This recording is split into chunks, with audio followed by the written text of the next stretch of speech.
പത്മനാഭ ഒരു super call കിട്ടിട്ടുണ്ടാ sir. PRD സ്ഥാപിച്ച LDF അല്ലാതെ മറ്റാരുണ്ട് എന്നുള്ള ബോർഡുകൾ കേരളത്തിൽ എല്ലാ ജംഗ്ഷനിലും ഇപ്പോൾ ഉണ്ട്. അത് മാറ്റരുതെന്നാണ് എനിക്ക് മുഖ്യമന്ത്രിയോട് അഭ്യർത്ഥിക്കാനുള്ളത്. ആ ബോർഡുകളാണ് ഇന്നിപ്പോൾ UDFന്റെ ഐശ്വര്യം. പിണറായി വിജയനോടൊപ്പം അദ്ദേഹത്തോടൊപ്പം പ്രവർത്തിച്ച മറ്റ് മന്ത്രിമാരോട് ഞാൻ നന്ദി രേഖപ്പെടുത്തുകയാണ് സാർ. ആക്കല്ലേ, തൊഴിൽ രഹിതരെ ആക്കല്ലേ, ഇത് മനഃപൂർവ്വമാണ്. ആദ്യം എനിക്ക് നന്ദി രേഖപ്പെടുത്താൻ തിരുവനന്തപുരത്ത് എടുക്കുകയാണ് വി ശിവൻകുട്ടി. വി ശിവൻകുട്ടിയോട് നന്ദി രേഖപ്പെടുത്താൻ പറ്റില്ലല്ലോ. വി ശിവൻകുട്ടിയെ ലോകം അറിയപ്പെടുന്നത് അങ്ങിരിക്കുന്ന ചേംബറിൽ കയറി ആ കമ്പ്യൂട്ടറുകളും കസേരകളും എല്ലാം തല്ലിപ്പൊളിച്ച് മുണ്ട് മടക്കി കുത്തുനിന്ന് ആനന്ദ നൃത്തമാടിയ ആളാണ് വി ശിവൻകുട്ടി. വ്യക്തിപരമായ ആക്ഷേപം പാടില്ല. വ്യക്തിപരമായ ആക്ഷേപം പാടില്ലെങ്കിൽ നിന്റെ കുടുംബത്തെ ആക്ഷേപിക്കടാ. അന്നാണ് ലോകമാദ്യമായി വി ശിവൻകുട്ടിയുടെ ശുഷ്കാന്തി ലോകമെമ്പാടും കണ്ടത്. അതിൽ ഞാൻ ഇന്ന് ഖേദിക്കുന്നു. കേരളത്തിലെ ഒരു MLA ലോകത്തെമ്പാടും അദ്ദേഹത്തിന്റെ ശുഷ്കാന്തി കാണിച്ച ഒരു സമയമായിരുന്നു അന്ന്. അയ്യോ, ഓർമ്മിപ്പിക്കല്ലേ പൊന്നെ. മുതലാളി, ഞാൻ ഉപദേശിക്കുന്നു കരുതരുത്. മുതലാളി ഒരു ചെത്തിയാണ് സാർ. ഇന്ന് തിരുവനന്തപുരം MLA മാരോട് ചോദിച്ചാൽ അറിയാം.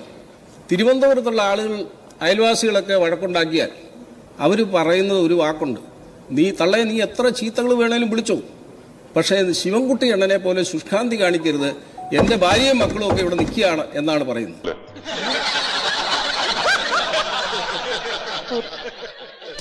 പിന്നെ അടുത്തത് കൊല്ലത്തേക്ക് കിടക്കുമ്പോൾ ചിഞ്ചു റാണിയാണ്.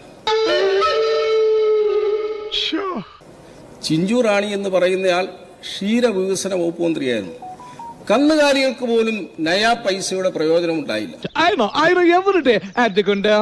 ഞങ്ങൾ ചടയമംഗലം തിരിച്ചു പിടിക്കാൻ വേണ്ടി കേരള പ്രദേശ് കോൺഗ്രസ് കമ്മിറ്റിയിലെ നിത്യഹരിത നായകനായ പ്രേം നസീറിനെ രംഗത്തിറക്കി ആ സീറ്റ് തിരിച്ചു പിടിച്ചു സാർ.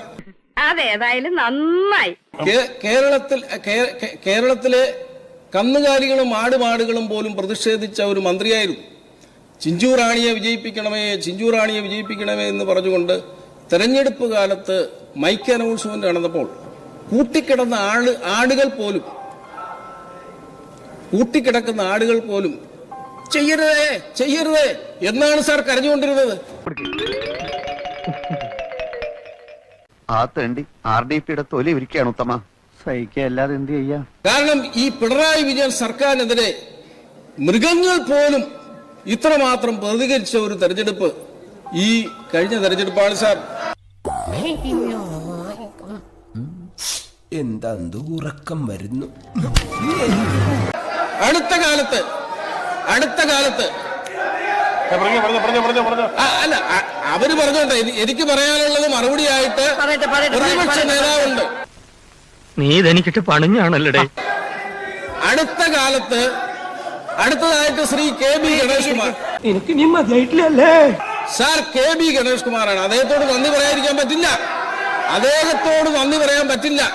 കാരണം നന്ദി പറയാതിരിക്കാൻ പറ്റില്ല. അദ്ദേഹത്തിന്റെ പ്രധാന ജോലി എന്ന് പറയുന്നത്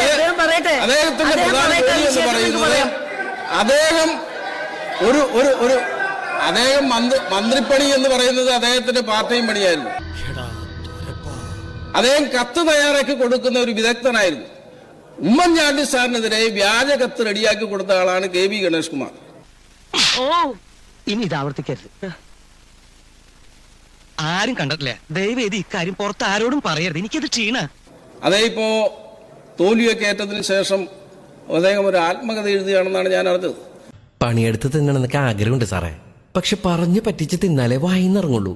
ശീലായിപ്പോയി. മന്ത്രിപ്പണി എനിക്ക് പാർട്ട് ടൈം പണിയായിരുന്നു എന്നുള്ളതാണ് അദ്ദേഹത്തിന്റെ ആത്മകഥയുടെ പേര് എന്നാണ് അദ്ദേഹത്തിന്റെ അടുത്ത ആളുകൾ പറഞ്ഞത്.